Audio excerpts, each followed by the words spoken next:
What's up guys, Nathan here. Welcome back to the channel. Today I'm going to teach you the 7 ways to improve at poker. Let's jump right into it.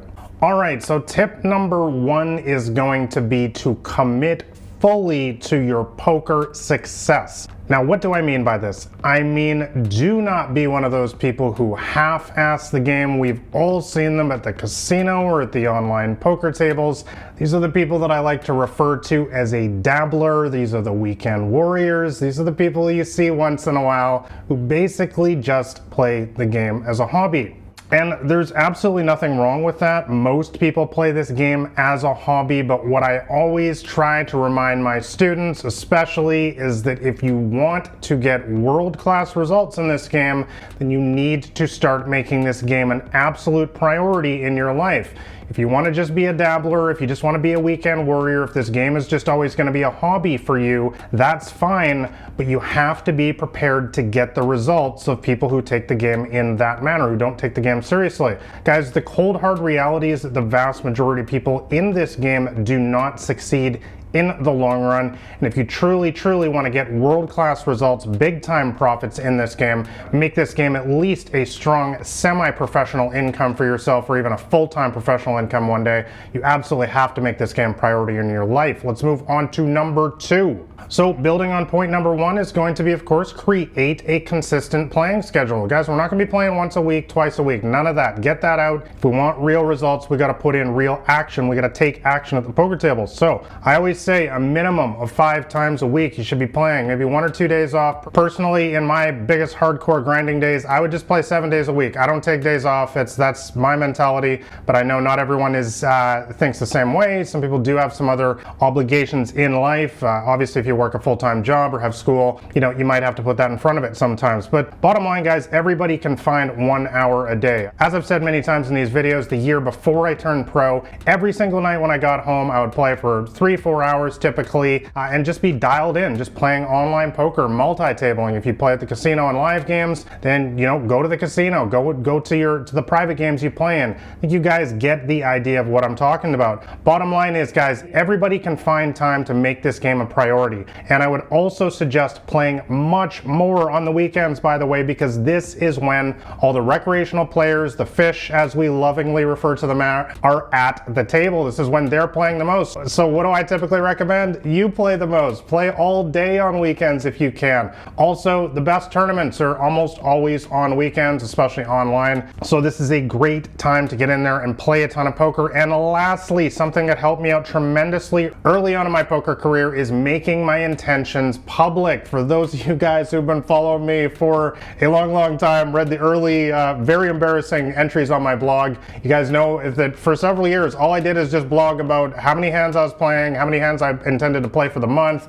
the profits that I was trying to make, and so on. So basically, bottom line, guys, when you make something public, when you make your intentions known, you are much more likely to follow through. Maybe if you're not into blogging, maybe tweet about it, put it on your Twitter account, start a Twitch channel. This is something that a lot of people do these days. You can even start YouTube if you're interested in doing something like this, like I'm doing right now. Bottom line is, guys, make it public. And if you do not want to make it totally public, at least write your intentions down in a journal. This is going to keep you on track and focus to playing consistently. Let's move on to point number 3. All right, so building off point number 2 is you need to study for 1 hour a day. This is the minimum that I suggest, guys. And the biggest reason why is because if you want to improve your poker game, you need to learn from your mistakes at the table. And if you're never studying your game away from the table, how can you ever learn? This is one of the craziest things that I see a lot of, especially amateurs and hobbyists with this game these days, is they just play the game. They don't actually study. They don't actually try to improve their game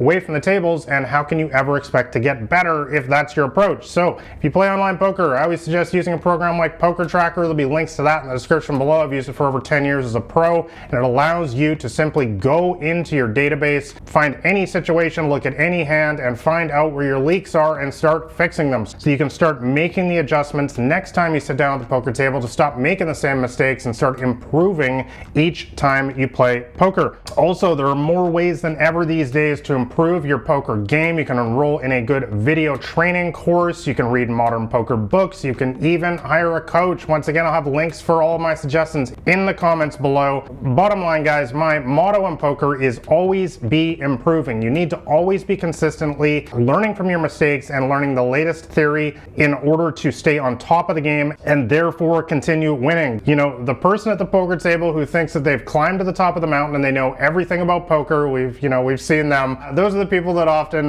crash the hardest because they think they know everything. But guys, game of poker is always changing and you need to stay on top of it. You're better than that. Don't ever get an ego in this game. Don't ever think you know everything, because chances are you don't, so always be improving.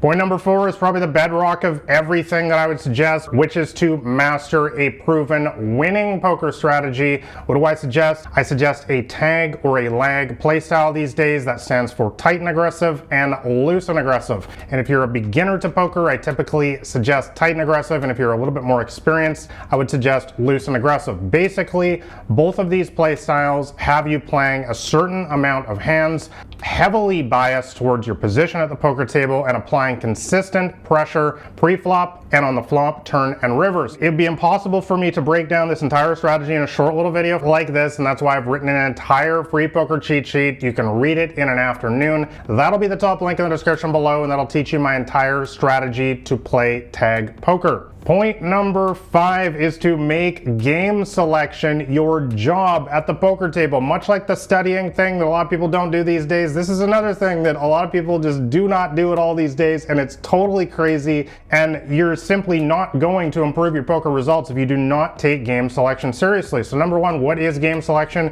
Game selection is simply choosing who you decide to play poker with. I have a one bad player rule. I've mentioned this in many of these videos before and in my book and on my blog and everything. If there's not one bad poker player at the table, I don't play. It's that simple. Every single time I'm at the poker table, I am always, if you ask me why I'm at that poker table, I am able to immediately tell you the exact reason why I'm there. I'm not going to point to the person at the table, of course, but you guys understand what I mean. There must be one clear recreational player at the poker table. That's where we make the real money in poker. I've mentioned many times before, that's where your profits come from. So you need to always have one bad player. So what does this mean? It means you do not randomly sit in poker games anymore. Again, this is a big shock to a lot of people, guys, but if you take the game seriously and you want real results, this is what the pros and semi-pros are doing these days. And this also means choosing to not play in tough lineups. Just because there's a game going on, there's a bunch of solid pros, don't sit down to play. Why do you want to play in that game? Do you enjoy flipping coins with a bunch of other good players, or do you play this game to make money? Bottom line, guys, you need to understand the vast majority of profits at the poker table are always going to be predicated on the games that you yourself choose to play in. So as I always say, choose wisely.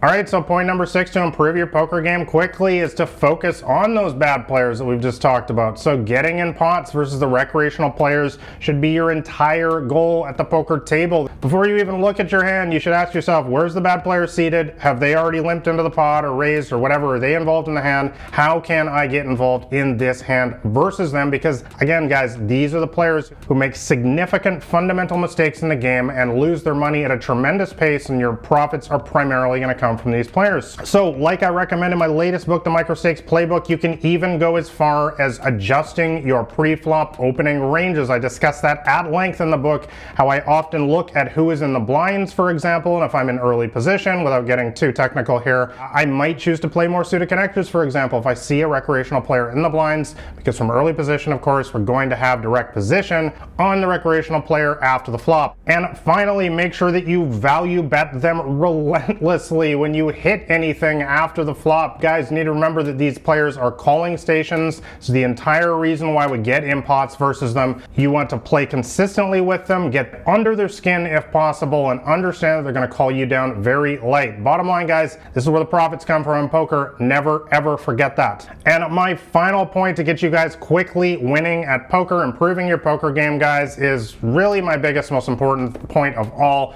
is to do not take this game so seriously. seriously, this is absolutely the downfall of so many poker players. They get so wrapped up in individual bad beats and trying to get back at a certain player. Guys, you need to remember that you're going to get an endless amount of bad beats, coolers, setups, and the like in this game. If you choose to focus and, stress over every single one, you're literally going to drive yourself nuts, and you're going to make this game a miserable experience for yourself. There is absolutely no need to get so wrapped up emotionally in every single setback in this game. It's going to happen again and again and again. Guys, stay focused on the long run in this game, and what I mean by that is your results over the course of months, years, and decades in some cases, if you're truly into this game for the right reasons. As I always say, poker is anything but a get-rich-quick scheme. If your goal is to get rich in poker, I'd just quit the game right now. That's very, very unlikely to happen. So guys, my biggest winning strategy over the years, honestly, has just been to choose to laugh more, smile more, and simply enjoy the ride. So guys, let me know what poker tips have improved your game the most. I hope that a few of these will help you guys on your journey. I hope you're having success at the poker tables already, and you don't need too many of these, but if you want to see more